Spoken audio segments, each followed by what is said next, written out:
Thunder booms above as the torrent of rain continues to pour down on Rorik, Jaina, and Grub. The wooden sign along the path leading up to the front door says Roads End Inn.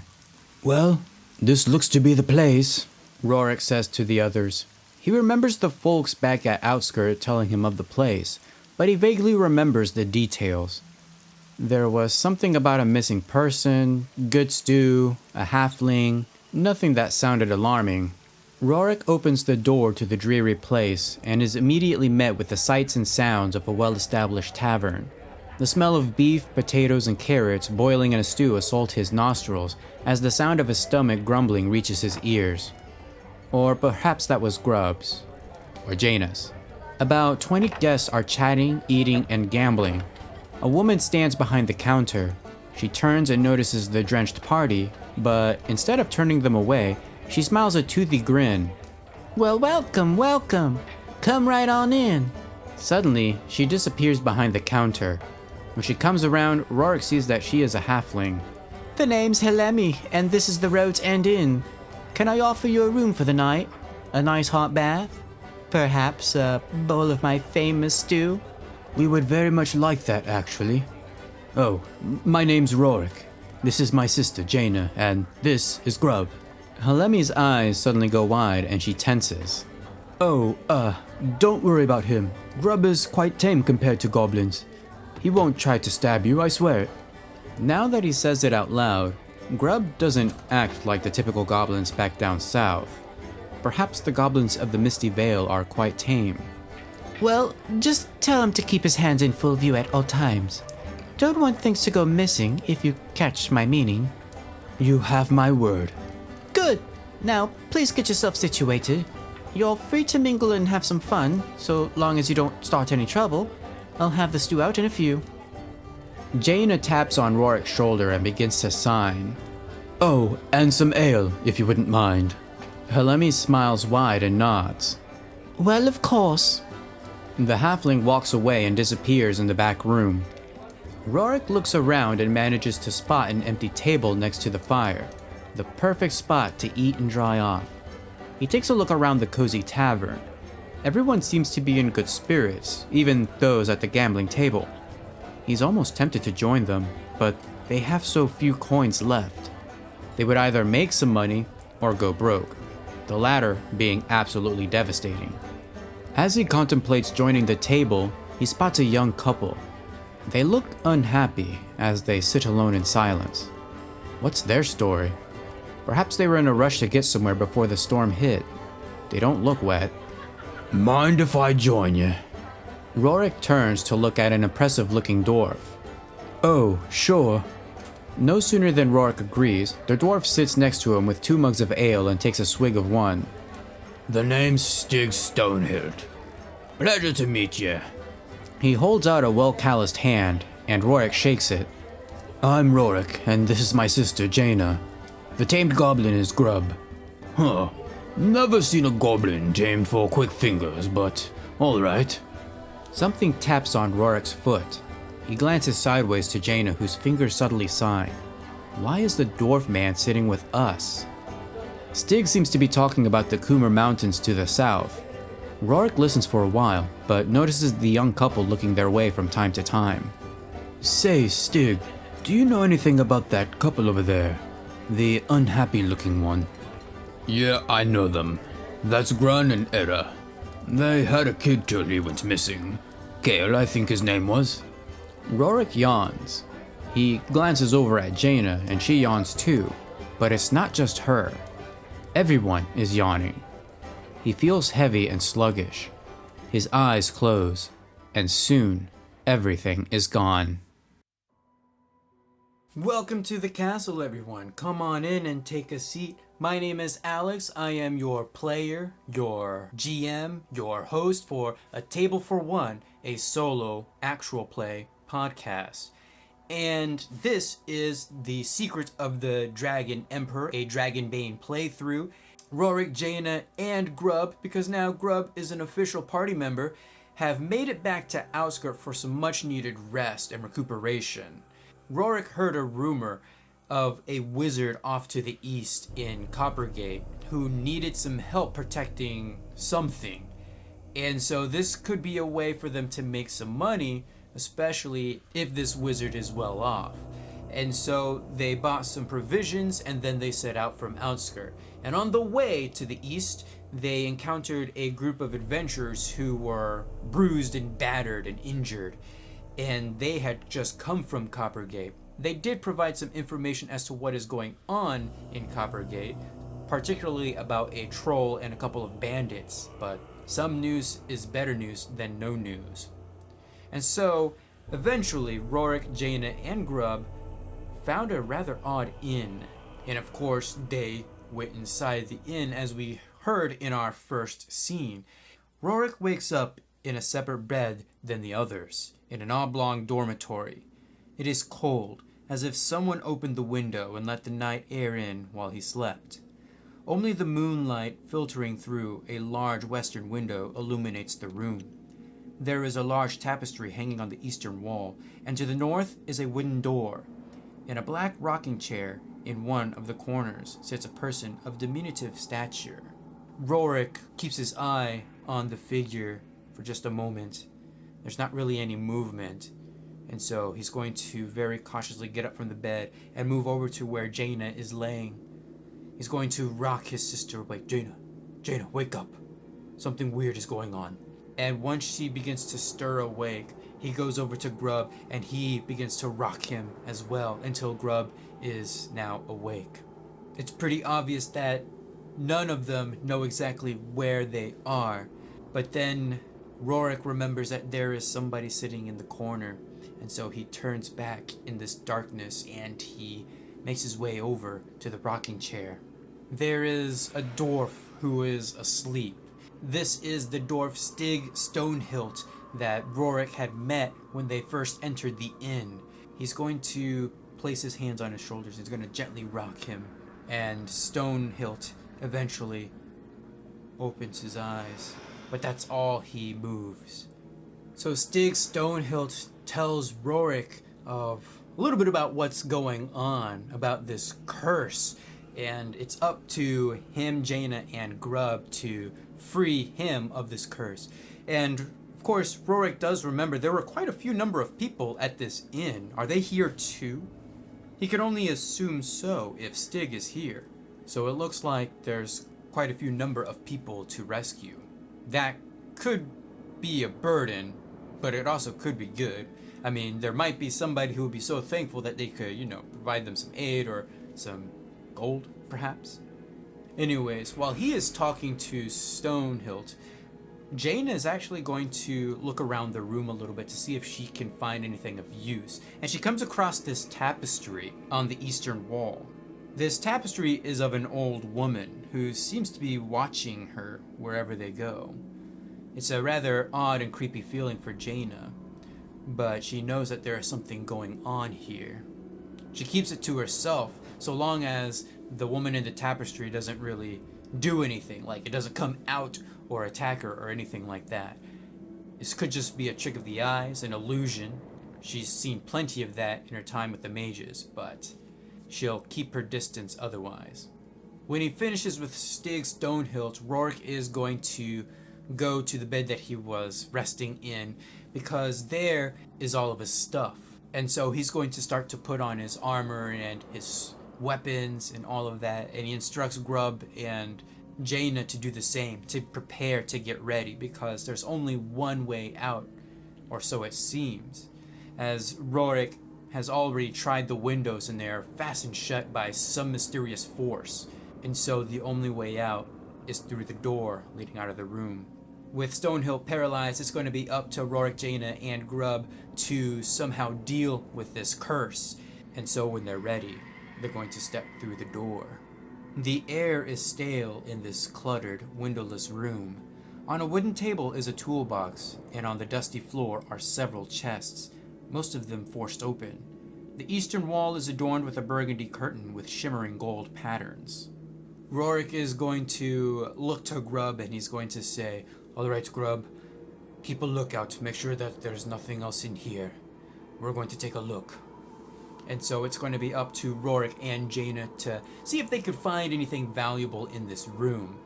Rorik is going to inspect the chests that were open to see if whoever was here might have left something behind. But there is actually one chest in this room, and so he's going to kind of test it out, like quickly open it and then shut it just to make sure that there aren't any traps or anything like that. And then when there's nothing, he's going to open it all the way and take a look inside. And we actually have a treasure card. And it's kind of really bizarre that there's just like a random treasure chest in this room, but hey, I'll take it. And so we got our treasure deck here, so let's draw and see what we got.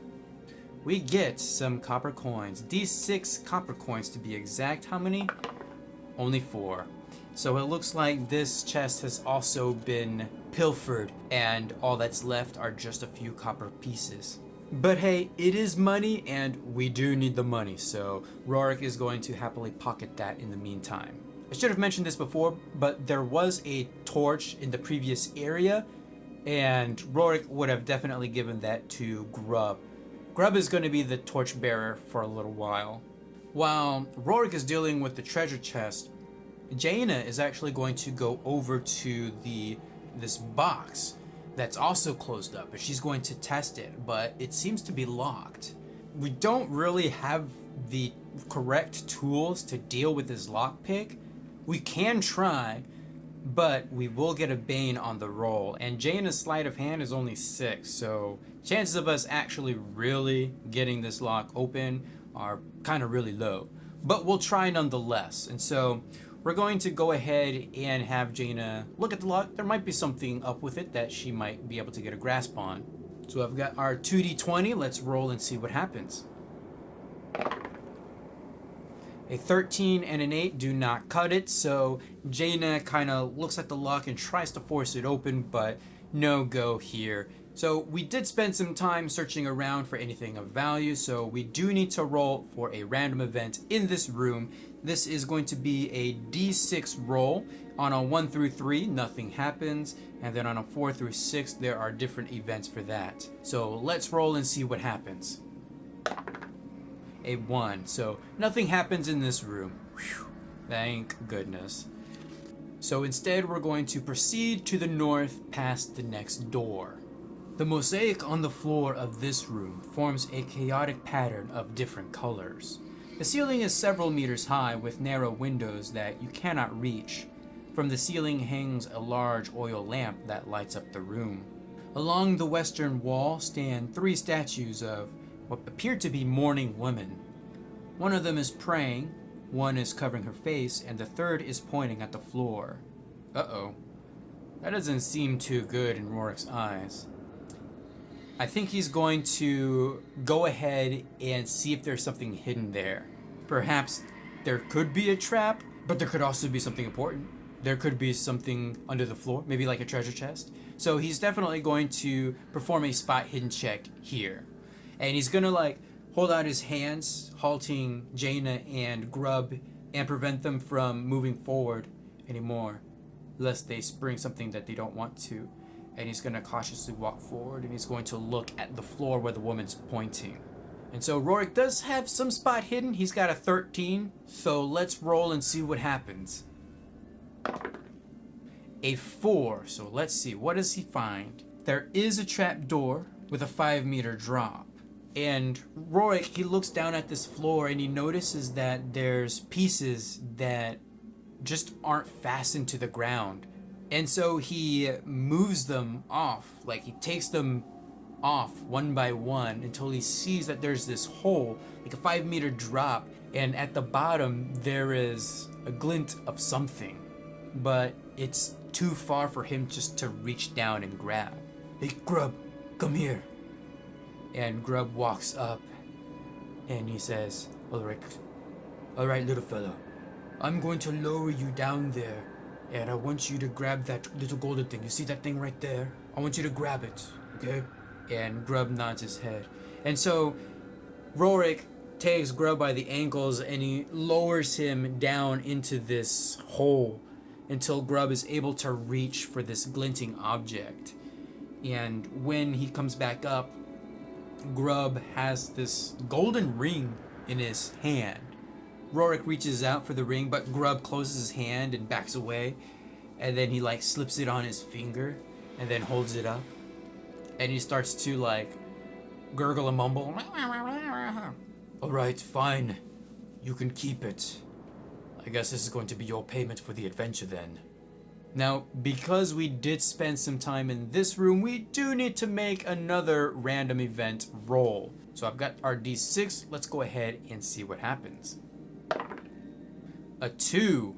So nothing happens.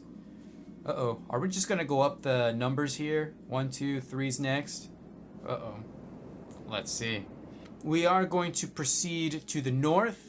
Although he does notice that to his right, there is some sort of a tunnel, like dug into the dirt there. Like there's an archway and then there's like a dirt tunnel. He kind of wonders where that goes, but he doesn't want to go anywhere cramped. So they're just going to proceed to the north into the next room. Beautiful trickling sounds are heard from a pond.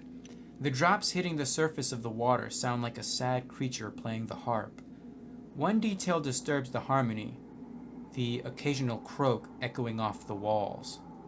Water flowing from a hole in the wall creates a small waterfall down to a pond filled with lily pads.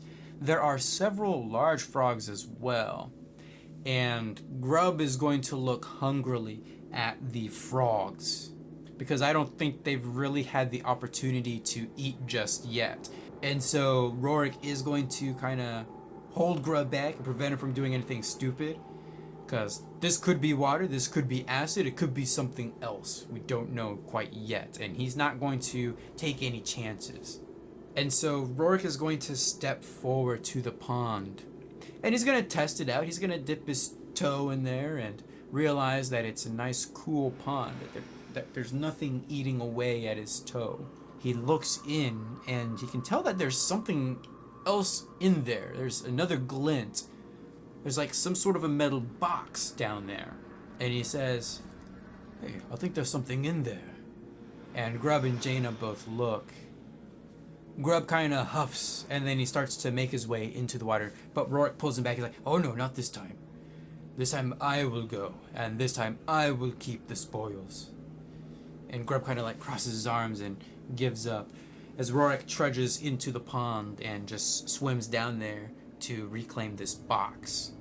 We do get 2 treasure cards from this, so let's go ahead and draw and see what we get. We get a book from the box and a golden necklace. Let's see what the golden necklace is worth. 2d6. 7 gold. Okay, that's not bad, but it's also not that great as well. It'll keep him afloat for a day or two. And we also get to roll a d6 to see what the book's title is. So let's roll for that. A 6. The book is called Blood, Phlegm, and Bile. Master your bodily fluids. That's a rather interesting name for a book, but I think he's going to give that to Jaina. He's just gonna like casually toss it. "Hey look, I found you a spell book." And she looks at the title in disgust and just kind of like, but nonetheless she is going to put it in a backpack. And so as Rorik is coming out of this pond, these rather large frogs are going to begin to hop all around. We do need to roll evasion to see if we can dodge that. And with Rorik's new armor, he no longer gets a bane for evasion. So this is just going to be 1d20 to see if we can evade the large frogs. And that, unfortunately, is a demon.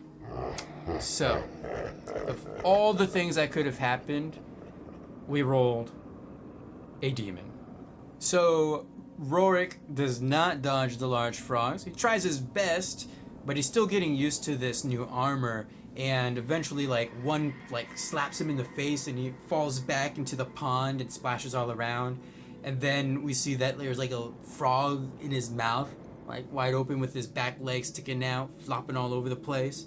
And so he coughs it out, or he pulls it out and flings it across the room or something like that. But he is now angry. He has the condition angry. And so he's going to angrily stomp out of the pool, He's like, all right, let's go. But it's not going to be that easy because we do need to roll again for a random event. So I've got our d6. Let's see what happens. A 3. Uh-oh. 1, 2, 3. We're getting closer and closer to an actual event. That means on our next roll, it's probably going to land on a 4 or something. I don't know. But this is kind of really creepy. We're going to head to the north to the next area. Although there is a door to the right side. Let's roll for that. Will Rorik want to go to the north or will he want to go to the east? We're going to roll and see what happens. On an odd number, we're going to go to the north. On an even number, we're going to go to the east. And I'm rolling a d6 for this one. So odd, we're going north. This large hall exudes tranquility. It is empty save for the 8 paintings hanging on the walls. Moonlight streams down through a dome in the ceiling. As he looks above, Rorik sees that there's like this glass dome overhead, and there's like a cloudless night sky that can be seen through this glass dome, which is what is giving this eerie moonlight and starlight. Jaina is going to look at the paintings to see what exactly they are, because they kind of seem a little familiar. And so we're going to go ahead and roll Myths and Legends for Jaina. She does have a 13 in this skill, so let's roll and see what happens. An 11 is successful, so the paintings are sparsely painted in ochre, green, dark red, and black. They depict temples from the time of the Dragon Emperor. She also knows that these paintings could be worth something to the right person, but alas, they really don't have the means to transport or carry these paintings, and so we're just going to leave them here. Rorik, Jaina, and Grub begin to feel relaxed in this room as they stare at the paintings, and they feel like if they were hurt in any way, they could actually spend some time here to recuperate. But alas, they're on a quest. They need to get rid of this curse as quickly as possible, and so they're going to proceed further north to the next room. As soon as they step through the doorway, there is just darkness. Even as Grub steps through with his torch, the torch just goes out. A chain rattles in the darkness, and we see a pair of glowing eyes and the sickly gleam of decaying teeth. A pulsing smell of sulfur assaults their nostrils as the figure approaches, and finally attacks with a chilling shriek. The glint from the golden ring is the only thing that shines in this room, in addition to the glowing eyes. And the eyes look at this golden ring for just but a second, and then flicks back to Rorik and Jaina. And so we are going to go ahead and initiate combat. So I'm going to draw for Rorik, then Jaina, then Grub, and then our mysterious figure in this room. So for Rorik, we have a 10. Uh-oh, that's not good. For Jaina, we have an 8. Also not good. Grub, a 2. If there was ever a time when I wanted Grub to have a higher number, it would be this combat. For our unknown friend in the darkness, a 3. Grub is going first, unfortunately, what is he going to do?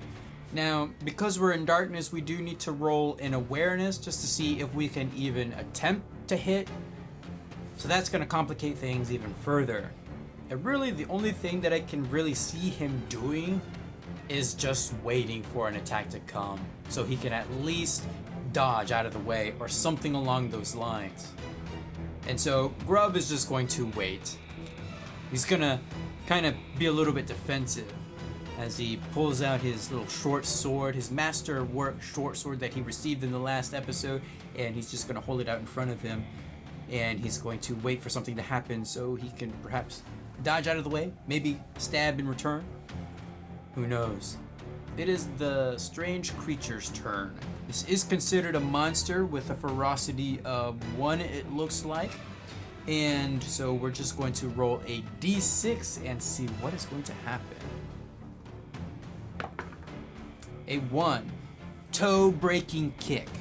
The kick is surprisingly powerful and inflicts D8 bludgeoning damage. And so we need to decide who is going to be the one taking the hit. So Rorik is going to be 1 and 2 on my D6, Jaina will be 3 and 4, and then Grub will be 5 and 6 on the D6. So let's roll and see who's going to get attacked with this toe breaking kick. A 4, so Jaina is going to be receiving a kick. It's only a D8 worth of bludgeoning damage, so I'm sure she could survive that. A 5, so she's still got 8 hit points left, so she definitely took like a kick to the face, and she's like holding her nose as we hear this chain back away from her in the surprise attack. We could have attempted to dodge that, but I do have a plan here. Since it is dark, we are going to have Jaina cast light. This is a magic trick, so it's only going to cost 1 WP, and it's going to illuminate something in this room. And so this illumination is going to cast a light that will cover around 10 meters. Now, the thing is, this chamber has a specific rule. Torches and lanterns go out, the chamber is going to be pitch black, and no fire can live in while this creature is here. And so it doesn't say anything about magic. And so I'm going to rule that magic for this time is going to work. And it makes perfect sense. I mean, there's darkness, nobody's going to be able to hit anything, so I think this is something that Jaina would naturally just do. And so what is she going to illuminate? Probably Rorik's shield. And so Rorik has a nice shiny shield, room is illuminated, and he sees this really old woman just chained here. And so the woman kind of shrieks back and she says, "Release me." And she'll also say other things like, "It wasn't me who took the boy." And "Helemi killed me." And Rorik is going to look confused and he's going to look at Jaina and Grub, and they're just both going to shrug. He's like, "I don't know what to do. What, you think she's like a demon or something? Do I strike her down or do I let her go?" And I think he's gonna try to like talk to this woman. "Who put you down here, woman? Why are you chained down here? What have you done?" And she's just going to kind of say the same thing over and over again about releasing her and that she did not take the boy. And so I'm actually gonna do something rather odd here. I'm gonna have Rorik roll to see what he's gonna do. And to do this, I'm actually going to use his willpower, which is at 9. So if he is successful, then he's going to feel compelled to want to help this woman out. And if he fails, then he's just going to try to kill her. So let's see what's going to happen. A 3, of course. And so there's something about the way this woman is just talking that he just believes her. He wants to help her. And so he begins to look around and he sees that she's chained to this wall. And so if he could somehow release her from this chain, then they could escape. And so Rorik is going to step up to this chain that's keeping this woman bound, and he's going to raise the world breaker, and he's going to just do a downward slash, try to break it. Now, when you hit an inanimate object, you don't need to roll to try to hit. You automatically hit, but we do need to roll for damage. And so the world breaker is doing 2d8 plus the d4 for his bonus damage. So hopefully we can get above the armor rating of, 9 here. Yeah, that's quite a bit. So let's see what happens. So 6 and 4 make 10, plus another 2 make 12, minus the 9 for the armor rating. That's only 3 damage. So the thing still has 22 HP left. Yeah, that high armor rating, that's pretty devastating. So that is the end of the first round. We're gonna go ahead and draw for the next round of initiative. So for Rorik, we have a 2, better, much better this time. For Jaina, we have a 5, okay, and for Grub, we've got a 3. And for the old woman stare, A 7, so she's going last this time. Nice. I like that. And so Rorik is just going to yell, "Help me with this chain! We got to break her free!" And he's just going to raise the world breaker again, and he's going for another slash. So another 2d8 with a d4's worth of damage. Hopefully we can get over its 9 armor rating. Let's see what happens. Alright, 7 and 3 make 10, plus another 4 is 14 this time around. So we deal 5 points of damage to the chain, bringing it down to 17 HP left. I think Grub is going to kind of see what Rorik is trying to do, even though this agitated woman is just flinging her arms and just attacking willy-nilly. Rorik is going to need some time, and even Jaina is going to need some protection, especially after she was kicked in the face. And so he's going to go up to the woman and try to distract her, try to see if he can take a hit.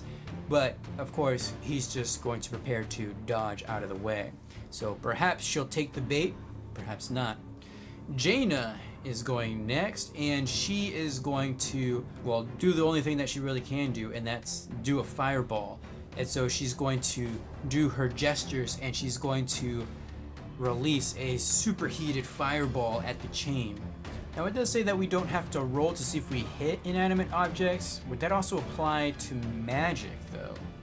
Because there is a separate table for when your magic is misfired, when you get a demon.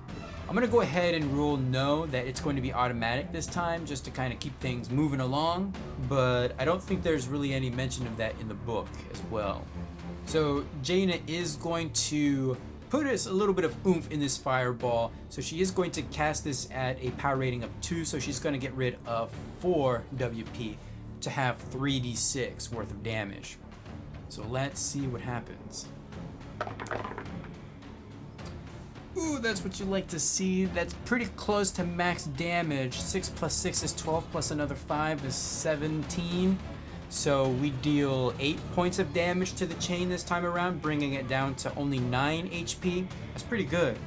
So the chain just glows red hot as Jaina casts Fireball, and a powered up Fireball spell on it. Perhaps maybe granting Rorik the oomph that he needs to finally break through. But it is Stair's turn, the old lady. And so we've got our d6. Let's see what is she gonna do this time. A 2. Bloodshot Gaze. Stair comes close, and her terrible eyes force the victim to make a will roll with a bane to resist fear. And this one is going to be for Grub, since Grub is trying to distract her. So perhaps he did too good of a job. She's just going to kind of stare at him, and so he's going to roll with a bane for his will. So 10 or under for 7 and 12, unfortunately, do not make it. Which means we do need to roll on the fear table to see what happens to Grub. A 7 is paralyzed, so he is now petrified with terror and unable to move. You cannot perform any action or movement on your next turn. Make another will roll on each subsequent turn, not an action, to break the paralysis. So Grub is just frozen there as this old lady just stares at him.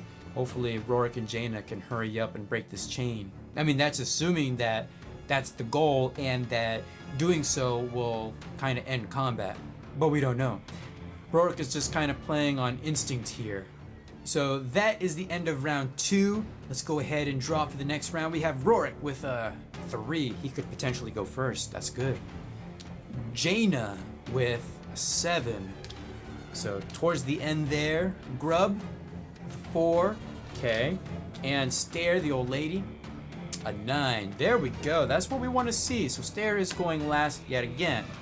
And so Rorik notices that the chain is now red hot. He can break through. He just needs a little bit of power.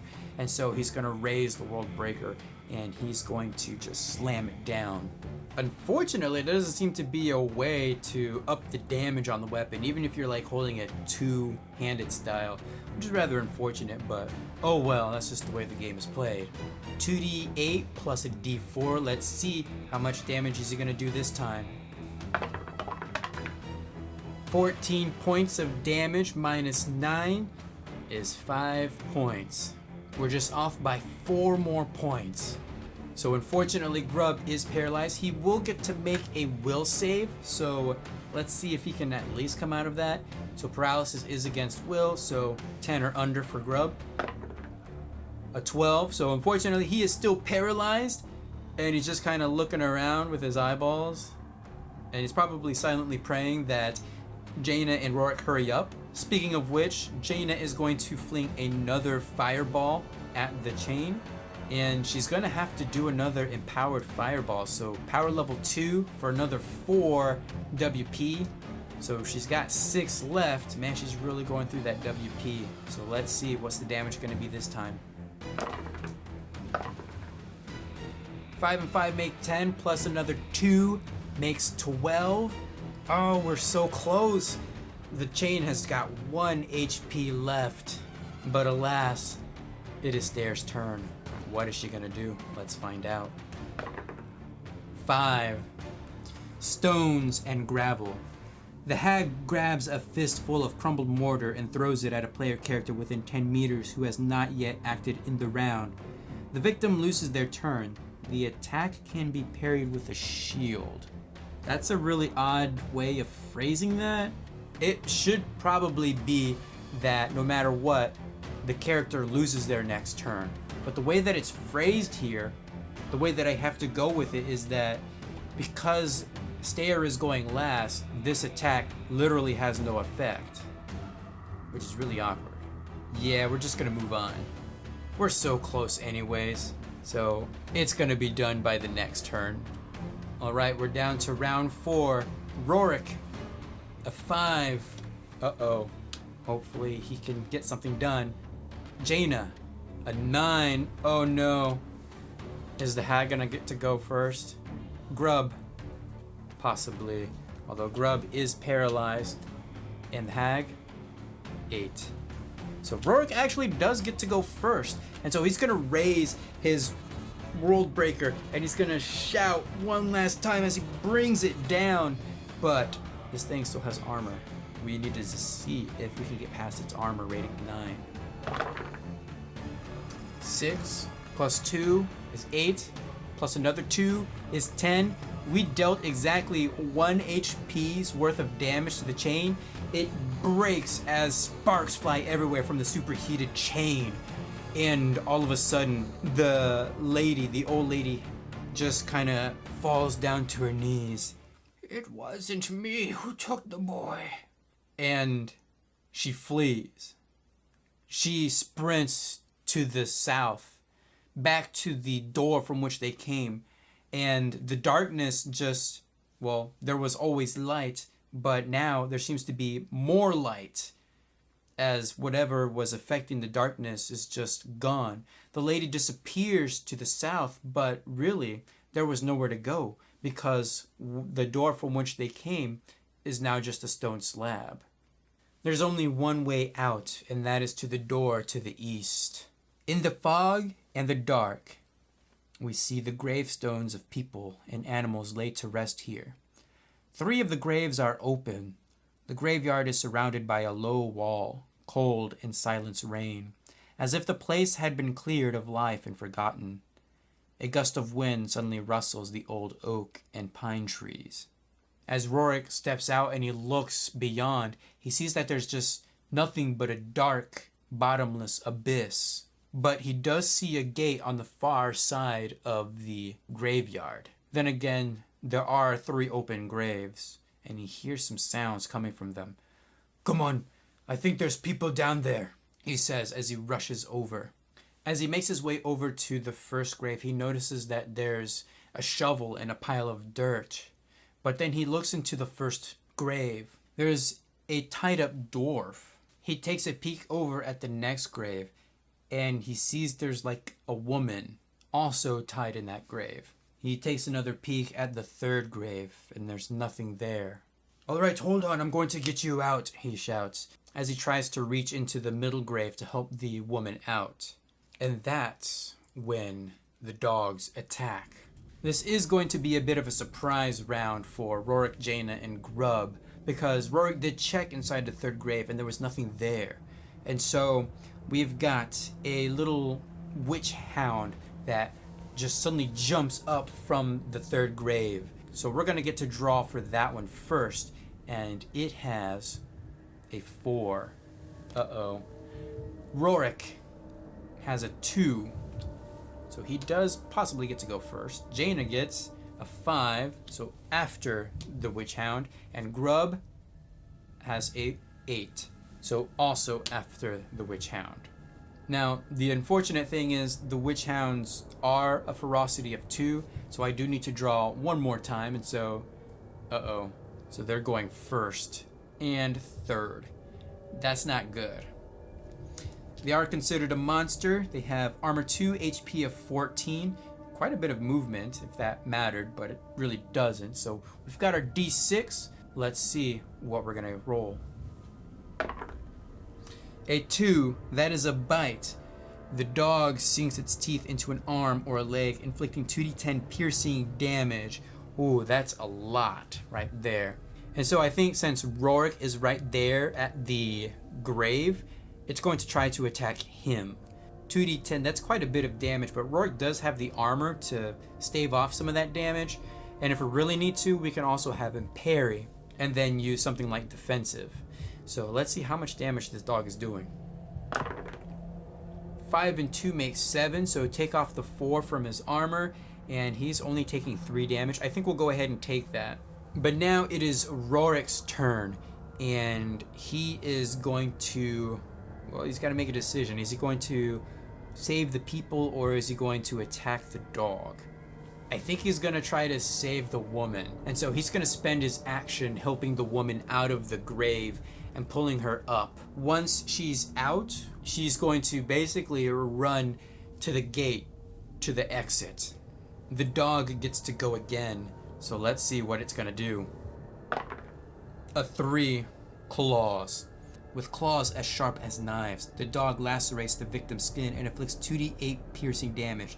The attack cannot be dodged. And once again, it is going for Rorik. So 2d8 points of damage. 2 and 7 make 9. Minus 4, that's 5 HP's worth of damage Rorik is taking. So he's a little bit under half HP right now. So he's not doing too well. We need to end this quickly. And as he gets slashed with the claws, he's going to yell to Grub, "Get the dwarf out of here!" I think Jaina is going to use another empowered fireball spell. Power level 2, so another 4 WP right there. Of course, we do need to roll to see if she hits. So 14 or under for Jaina. Let's see what happens. We were so close to that dragon, but we've successfully hit. So 3d6 points of damage.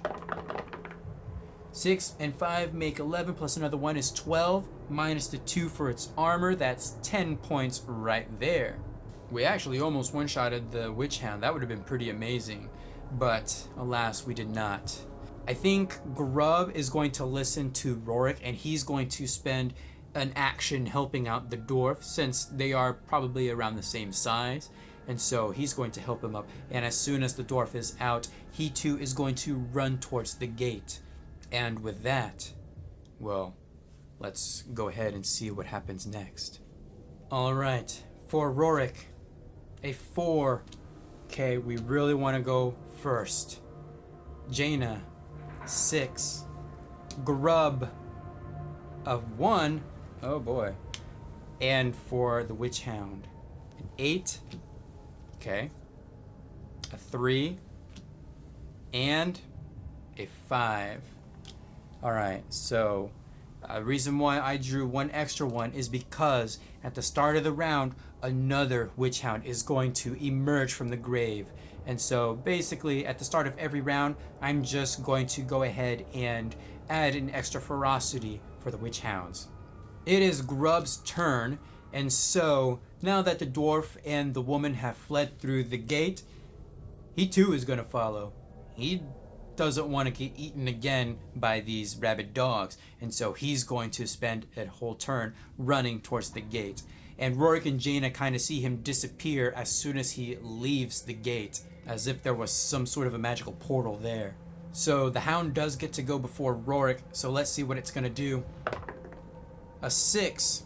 Frenzied Onslaught. The dog makes both a bite and a claw attack against 2 different player characters, but in its frenzy, the beast loses its next turn. Uh-oh, that's not good. We're going to start with the bite attack, and I got to give this one to Rorik because he's probably got the most HP right now. So 2d10, oh boy, this one's going to hurt. 4 and 4. One of the 4s is taken away, so he takes 4 points of damage. He's only got 2 HP left, folks. Oh, this is gonna be pretty close. Jaina is taking 2d8 points of damage. She's already taken 5, so she's got 8 points left. Let's see what happens. 4 and 1 make 5, so that's another 5 points of damage that she takes right there. She's clinging on to just 3 HP. Now, unfortunately, because it's a frenzied attack, the hound has lost his next turn, which means Rorik and Jaina both get to go next, and they're gonna get the hell out of there. They're both gonna sprint towards the gate, and once they pass through, there is just blackness, and then there is a road. Further away, down the road, is the inn, as well as all the other people that Rorik and Grub rescued, and there's also Grub there as well. And behind the inn, you can kind of see that the sun is rising. We make it back to the inn, and some things just don't quite make a whole lot of sense, but that's okay. Rorik meets with Stig Stonehilt. Apparently, the dwarf that he rescued from the first grave was his son, and Stig is so happy to see his son still alive that he's going to provide some treasure for Rorik. In fact, he's going to give him 2 treasure cards, and so the first one is a melee weapon. Okay, well, we've got plenty of that. And we're going to redraw that one because this is supposed to be, actual quest treasure, so we're not going to take the rusty nail or the rat if that comes up. And some gold coins, D6 worth of gold coins. I can take that. We get 5 gold coins from Stig Stonehilt and a melee weapon. What is the melee weapon, by the way? Let's go ahead and roll our D6. A 6, so it is another longsword. Whoopee. But hey, you never know. We could potentially sell that. But we're going to have Rorik just kind of hold on to it for now. And so that takes care of our little side adventure for Rorik, Jaina, and Grub. But there's still the matter of what that lady was doing there and just exactly what happened. And so we did get a piece of the puzzle from Stare, the old lady. And so let's see. Rorik is going to have a little bit of a conversation in an extra scene before we go ahead and leave things off. It is dawn at the Road's End Inn. The crowd of patrons from the previous night stand around and look confused. Much of the chatter tries to make sense of everything, but no one seems to know exactly what happened. Rorik pushes through the crowd until he spots the 3 people he's looking for: Helemi, Grun, and Edda. He crosses his arms as he comes to stand before them. His eyes narrow down at Helemi. "Quite an interesting night, don't you think? A chained witch taking revenge for a crime she didn't commit? Wouldn't happen to know anything about that, would you?" The trio before him tenses up, and their eyes glance at each other. It is Helemi who speaks up. "No, don't know anything about that." Her voice shakes. They all look so nervous. Rorik has them right where he wants them. "Don't know anything about that? The witch that was chained in your basement? Or maybe the kid that went missing?" Collectively, the trio lose all color to their complexion. "It's time to confess your crime. You assumed that witch kidnapped their boy, and you chained her in the basement. I'm guessing she died soon after due to your lack of hospitality, and that curse was her way of trying to let everyone know that she was innocent." The couple break down into sobs. Edda collapses to her knees and Grun follows after her, wrapping his arms around her shoulders. We didn't mean for her to die. We wanted to know where she had taken the child. We would have let her go if she had just told us everything. You mean everything you wanted to hear? The woman was innocent. You let an innocent woman die in your care without proof of any wrongdoing. Helemi begins to look around and notices that some of the patrons are looking their way.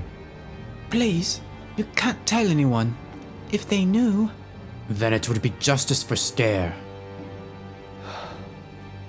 But it is not my right to bring justice to this land.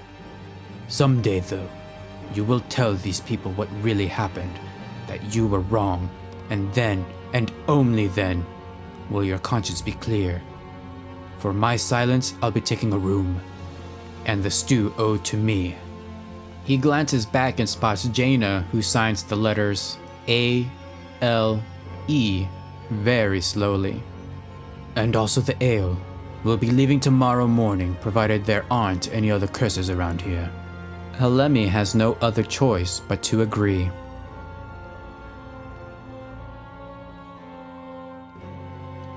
Check back every other Thursday for a new episode of Table for One, a solo role-playing podcast.